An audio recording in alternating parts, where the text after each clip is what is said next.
SMD Law is the official law firm of the Spartan Nation. Check them out on the interwebs at smdalaw.com or at 866-529-3537. No matter where you are in the state of Michigan, Upper Peninsula, Lower Peninsula, it doesn't matter. They have an office near you. So whether you need to send a letter to an annoying neighbor, or you're a criminal and you need defense, maybe you just have problems with elder law, check them out, smdalaw.com today. The official law firm of the Spartan Nation. Call them first, then you act. Hi, everybody. Welcome back. Spartan Nation Radio. It's Michigan State Week. Man, that's all you need to know. Number 24, number 6. Bedlam. Doesn't matter if they're 4-2, 5-1, 6-0, 0-6. This game is always huge. And to talk Michigan, we bring in the man who's the best beat writer covering the Wolverines, Nick Baumgardner from the Detroit Free Press. From the Porter standpoint, it doesn't get any bigger than this week, does it? Not especially for this one, because everything kind of intersects. So, yeah, it's a lot going on, that's for sure. But we're halfway through, so only a couple more days here. Nick, I want to ask you real quick. Let's start with the Wolverines' offense against the Michigan State defense. The Michigan State defense is as good as advertised. They are solid, one of the best in the country against the run. Nick, how good is Shea Patterson, and do you think he can run against Michigan State? It depends on what he's done a really good job of adjusting to a brand new situation here. This year, obviously, he came from, I don't want to call it rink-a-dink, but it wasn't much of a complicated offense at Ole Miss. It was very limited in what they asked him to do, to a pretty serious undertaking here at Michigan, where it's pretty balanced in terms of a lot of areas. And he's helped them, I think, grow a lot of their concepts this year. I think it's been a mutually beneficial sort of marriage that's helped both sides. I think it's helped Jim Harbaugh and his staff become more creative with some of the spread concepts, and it's helped Patterson be a better overall quarterback. Whether or not he can run, he's not a guy they're going to make their living off of running the ball with. I think they'll pick their spots with him, and if he can run on them, I think it'll be schemed up. Do I think he can extend plays with his legs in the pocket? Depends on if they roll the pocket enough and if they can protect, yes. But, this isn't Denard Robinson. He's not going to run off the place, run 25 times or something. That's not going to happen. So, we'll see how he handles himself in the pocket. I think that's the big thing is, we saw last week Chris McSorley struggled, in that spot. So, we'll see how it goes. Do you believe the Michigan Wolverines as a team can run against Michigan State? I think that they can run enough. I think they can do enough to set themselves up for the rest of their offense. I don't think that they're going to go in there and run for 200 yards. But I think that they're better than they've been. Last year, I think they ran for like 100. I don't know if it'd be asking for a ton more than that, but I think they can get enough. And I think they can do enough, to set themselves up for other things. And that'll be the most important balance for them. I think is going to be a big deal. Because if you can do enough on the ground, as great as the front seven has been, if you attack Michigan State over the top and down the middle, you're going to have yards. I think people have found that. So they'll have to do enough. They'll have to do some. I don't think it'll be a ton, but I think they can do enough. Nick, let me just flat ask you this question. Do you think, if you're writing a story on Saturday night that Michigan won this game, what is the narrative from the offense?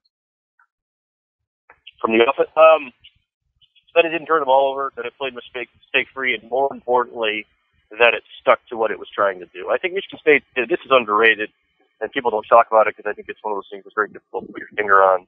But they do a great job of getting people off of their game plan. They do a really good job of getting people to kind of pull themselves into doing something that's out of character. I think Penn State was a terrific example of that last week.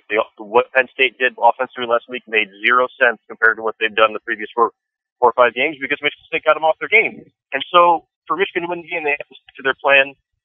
They have to be focused with it, and they have to take things to Michigan State rather than sit back and wait for the other side. So I think that would be the narrative. That they did what they came in to do and didn't have to get off kilter.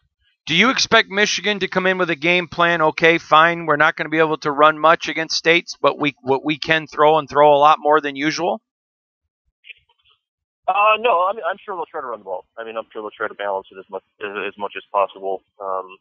What exactly that looks like, I don't know. As they've added a few more layers this year, they're a better zone team this year. They're better on the edge this year than they were a year ago. Last year, all they could really do was run power and counter up the middle. So they're better in terms of variance.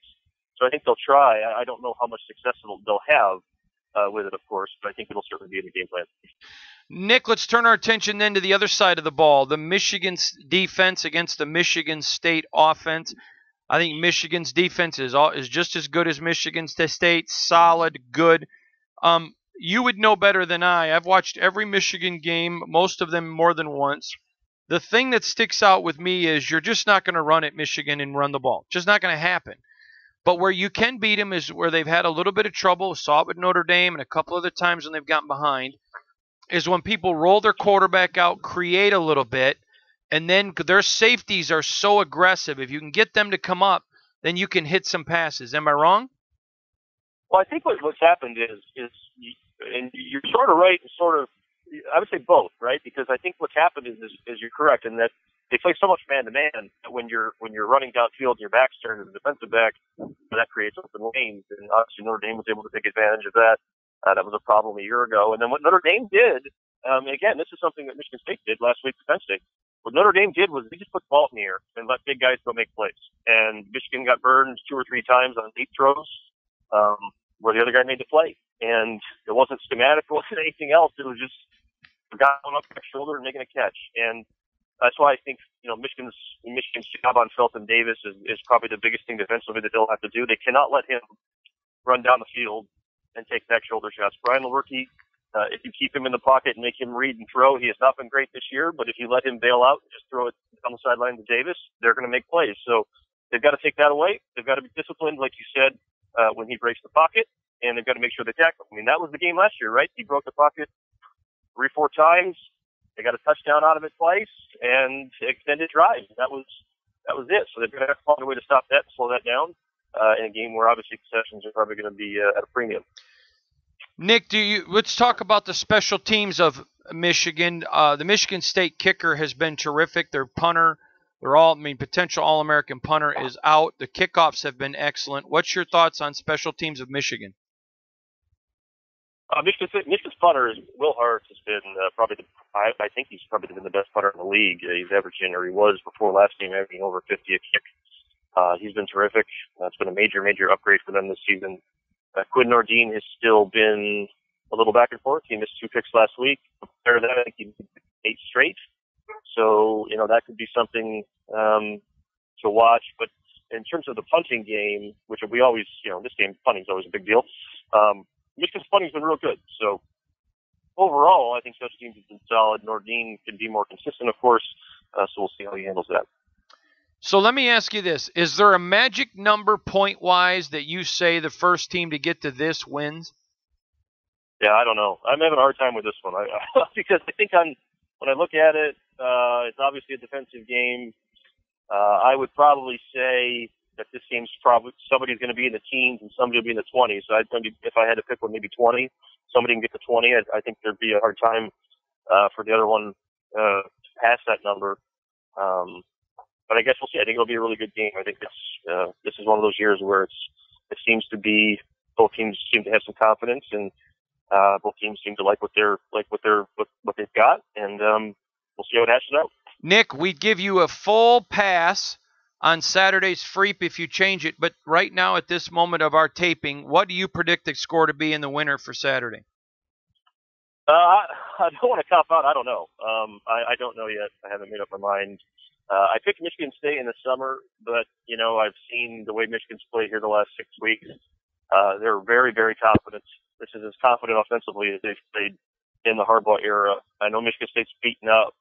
So I think I probably lean toward Michigan at the moment, but I don't know. I don't have to make my pick for another day, so I have to go back and forth on it. I don't know yet. But I think it'll be a good game. Nothing would surprise me this year, I don't think. I've been surprised before in this game. I don't think anything would surprise me on Saturday.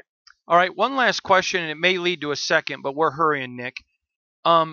There's no pressure on D'Antonio and the Spartans this year. This is the biggest game on their schedule.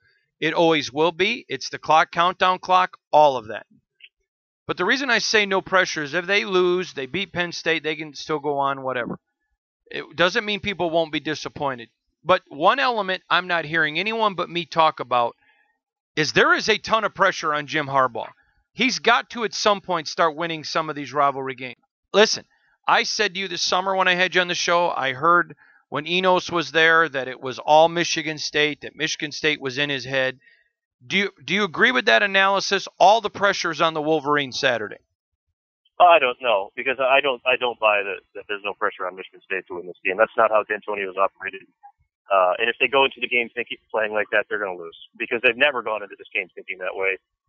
They've always taken it up to the line, right, in terms of their preparation for it. And then, yes, of course, you're right on the Harbaugh stuff. I mean, they've got to win for every reason you just said. And on top of that, they are undefeated in the Big Ten.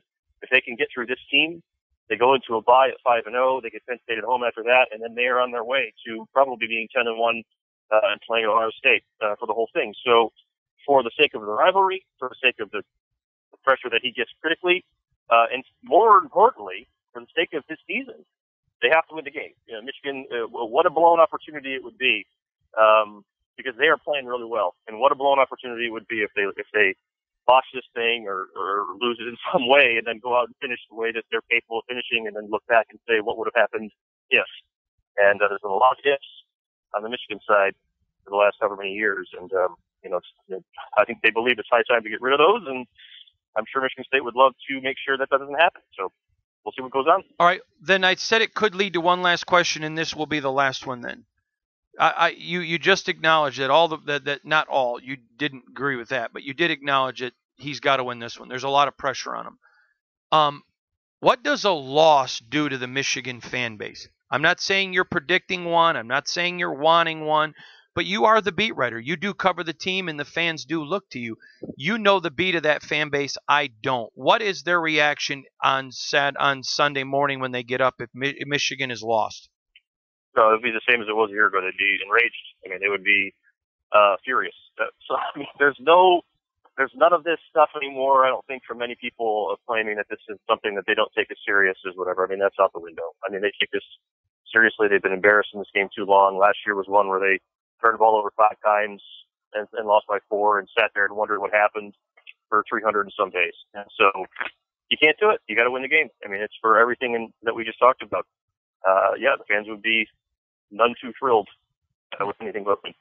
He is the one, the only, the great Nick Baumgardner, the terrific Michigan beat writer from the Detroit Free Press. He is such a great follow. Nick, do me a favor. I want everyone to follow you on Twitter, because I know I tweet you all the time. Can you please give everyone your Twitter handle? Yeah, it's just at Nick Baumgardner, NickBaumgardner. Make sure you follow him, folks. You should follow him all the time, but absolutely terrific writer. We'll be back. Absolutely terrific writer. We'll be back. Absolutely